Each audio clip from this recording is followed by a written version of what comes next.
이어서 계속 강의를 진행하도록 하겠습니다. 자, 아까 봤던 3장의 서두 이후 6장까지는 이 세상의 모든 것들이 같은 운명 아래 있다라는 것을 주로 강조하는 것들이 6장까지 등장이 되어 있습니다. 자, 아까 3장 1절부터 8절까지는 이 세상에 때가 있다라는 이야기를 원문으로 시로서 이제 코엘렛이 표현을 했습니다. 자, 이제 9절부터 시작해서는 그것을 좀 더 구체적으로 무엇이든지 때가 있다라는 것에 대해서 설파를 하기 시작합니다. 자, 9절 한번 읽어보면 그래서 사람이 애쓴다고 이런 일에 무엇을 더 보탤 수 있겠느냐. 우리 무엇을 더 보탤 수 있겠느냐. 이게 원래 번역을 보면 그 개역 개정을 보면은 무슨 이익이 있겠느냐, 무슨 유익이 있겠느냐 이렇게 이제 이야기를 하고 있습니다. 여기 이익, 유익을 나타내는 히브리어 단어를 이트론이라고 하는데요. 여기에서는 이 단어는 전도서에서만 나오고 주로 부정적으로 그러니까 이익이 없다라는 것을 나타낼 때 사용이 되고 있습니다. 1장 3절, 2장 22절, 6장 11절에도 동일하게 나타나고요. 다만 이 3장 9절에서는 여기에서는 이제 사람이라고 나오는데 여기서는 이제 일하는 자로만 바꿔서 이야기하면서 사람이건 일하는 사람이건 그들이 수고해서 얻을 수 있는 이익은 없다라고 이야기를 하고 있습니다. 이 구절은 1절부터 8절까지 이야기한 하나의 귀결이다, 결론이다라고 볼 수가 있습니다.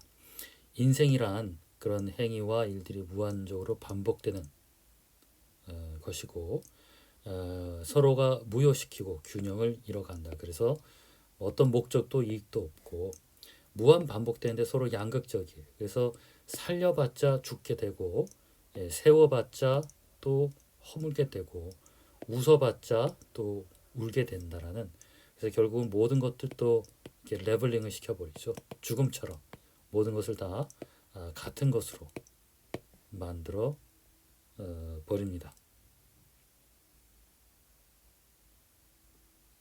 자, 그런데 여기에는 이렇게 때를 만들고 무한 반복시키는 이거는 그냥 자동적으로 벌어지는 것이 아니라 10절 15절 보면은 하나님이 다 주관하시는 것이다 라는 표현이 나와 있습니다.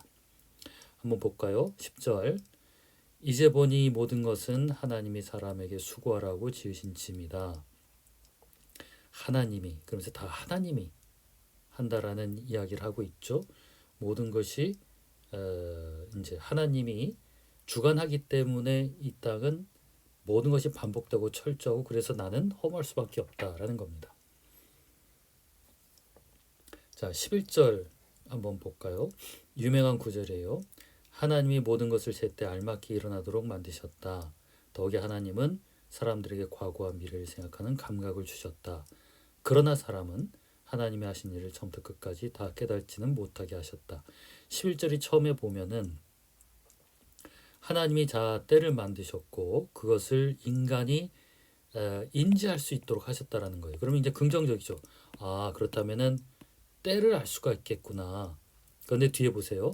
하지만 하나님은 그 때를 알 수 없게 만들었다라고 합니다. 자, 그래서 참 아이러니해요. 우리는 알고 싶어합니다. 그 때를. 그리고 대강 보면 알 수 있는 것처럼 돼 있어요. 우주가. 하나님이 그렇게 하셨기 때문에, 하나님이 우리에게 인식을 주셨기 때문에. 하지만 결론은 그 때를 인간은 알 수가 없다라고 합니다. 때를 안다면은 대박이죠. 모든 인간이 사실은 이때 우리 쉽게 말하자면 기회예요. 기회 창출. 주식을 넣고 빼야 할 때, 로또를 사고 할 때, 등등 모든 것들이 사람들이 기회를 알고 싶어서 그때로 알고 싶어서 아주 미쳐 있죠. 하지만 재밌게도 하나님은 인간이 그것을 모르게 하셨다라는 겁니다. 자, 그래서 인간은 역설 속에서 살아갑니다. 시기와 때를 인간이 정확하게 계산을 하려고 해요. 그래서 이게 통계학 같은 게 그런 거죠. 주식 이런 것도 그렇고 다 쭉 관찰하면은 때가 보인다라는 거예요. 기회가. 그래서 사람은 다 알고 싶어요. 하지만 여러분들 그렇게 인간이 주식 가지고 계산 많이 하고 공부하지만 주식으로 대박 났다라는 거는 꼭 남의 이야기죠. 예, 신화입니다. 그렇게 인간이 시간대를 잘 계산했으면 다 부자가 될게요. 그렇지 않죠. 알기는 해놨는데 결국은 인간이 맞추지 못하도록 한 것이 때입니다. 때. 기회입니다. 그리고 이거는 절대적으로 하나님이 주관하신다라는 겁니다.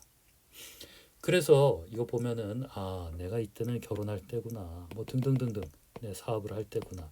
사람은 머릿속으로 마음대로 생각합니다만 이것이 공식적으로 달만 되면은 뭐 사람들이 다 누구든지 삶을 예상하면서 살 수 있겠죠.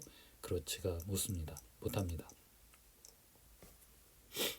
그래서 결국은 이렇게 살으라고 합니다. 12, 13절. 이제 나는 깨닫는다. 기쁘게 사는 것, 살면서 좋은 일을 하는 것, 사람에게 이보다 더 좋은 것이 무엇이라. 사람이 먹을 수 있고 마실 수 있고 하는 일에 만족을 누릴 수 있다면 이것이야말로 하나님이 주신 은총이다 라고 이야기를 하고 있습니다.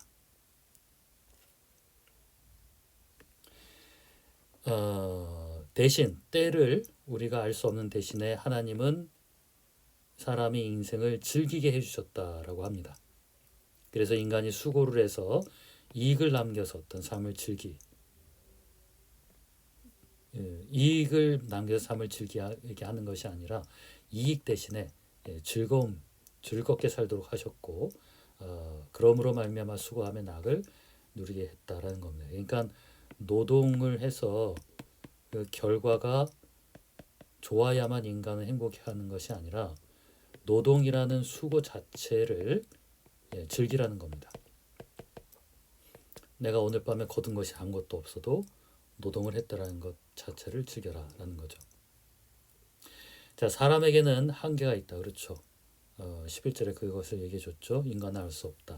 그렇기 때문에 하나님이 선물로 주신 선을 누리는 것이 그래서 선이라는 것은 뭐 나중에 또 보면 알겠지만 하나님이 주신 내게 주어진 것, 저 하늘, 공기, 뭐 등등등 이것이 낙이다라고 이야기를 하고 있습니다. 자, 그래서 14절 한번 볼까요? 이제 나는 알았다. 하나님이 하시는 모든 일은 언제나 한결같다. 자, 그 다음 중요한 말이 나와요. 거기에다가는 보탤 수도 뺄 수도 없다. 이래서 인생은 허무한 겁니다. 1장에서도 모든 것은 다 대우주가 정확하게 운행이 되고 인간은 끼어들 틈도 없고 인간은 소외되어 있죠. 그래서 이제 허무감을 느끼는 건데 여기서도 마찬가지예요. 14절 모든 것들이 한결같이 돌아가요.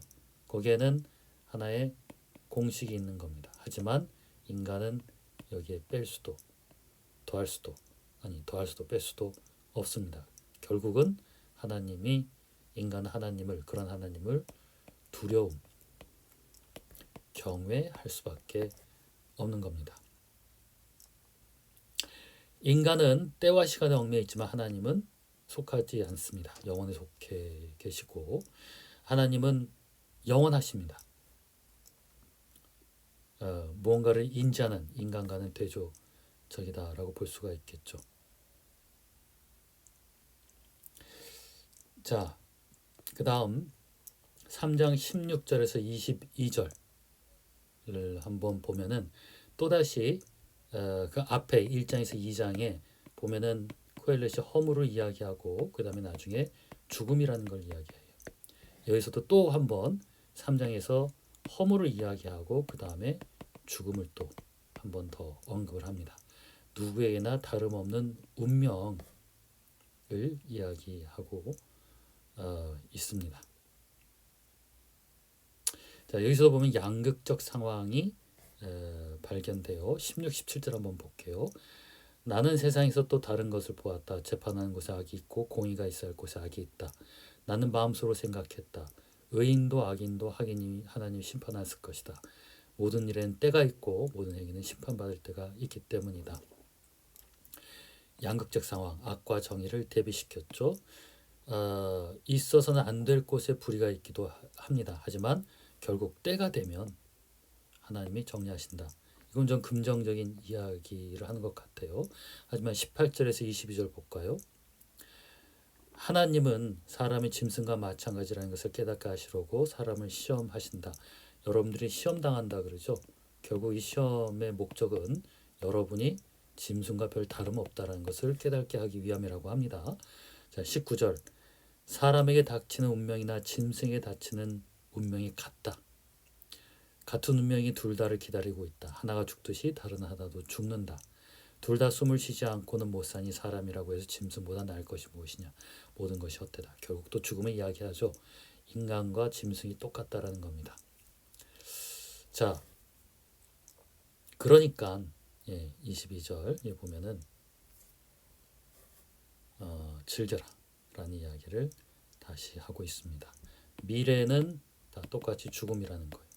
그러니까 미래는 알 수가 없기 때문에 현재를 즐겨라 라고 이야기를 하고 있습니다. 자, 이 죽음에 대한 이야기는 운명적으로 2장에서 한번 또 다루었다 그랬죠. 그래서 다시 한번 이야기를 하고 있습니다. 2장에서는 현인과 우매자가 같은 운명이다. 죽음 앞에. 그래서 인간과 짐승을 비교하고 있고요. 그러니까 언제 올지 모르는 미래의 죽음 앞에서 미래에 가장 확실한 건 죽음입니다. 인간은 현재 주인 삶을 즐긴 것이 더 낫다라고 이야기를 하고 있습니다. 자, 여기까지 보고 또 그 다음 강의를 이어가도록 할게요.